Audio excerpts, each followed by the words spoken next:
30-ാമത്തെ വയസ്സിൽ പരസ്യ ജീവിതം ആരംഭിക്കുകയും ജോർദാനിൽ സ്നാപകനിൽ നിന്ന് സ്നാനം സ്വീകരിക്കുകയും അവന്റെ മേൽ പരിശുദ്ധാത്മാവ് ഇറങ്ങി വരികയും ചെയ്തു. മരുഭൂമിയിൽ 40 രാവും 40 പകലും ഉപവസിച്ച് പ്രാർത്ഥിക്കുകയും പിശാചിന്റെ പ്രലോഭനങ്ങളെ അതിജീവിക്കുകയും ചെയ്തവൻ ദിവ്യകാരുണ്യത്തിലുണ്ട്.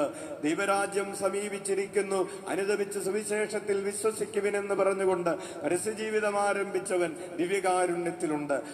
അന്ധർക്ക് കാഴ്ച നൽകിയവൻ, ചെകിടർക്ക് കേൾവി നൽകിയവൻ, തളർവാദ രോഗിയെ സുഖപ്പെടുത്തിയവൻ, നിന്റെ പാപങ്ങൾ ക്ഷമിക്കപ്പെട്ടിരിക്കുന്നു എന്ന് പറഞ്ഞവൻ, പിശാച് ബാധിതരെ സുഖപ്പെടുത്തിയവൻ, മരിച്ചവരെ ഉയർപ്പിച്ചവൻ, കടലിന് മീതെ നടന്നവൻ, അഞ്ചപ്പവും മീനും വർദ്ധിപ്പിച്ച 1000-ങ്ങളെ പോറ്റിയവൻ ദിവ്യകാരുണ്യത്തിലുണ്ട്.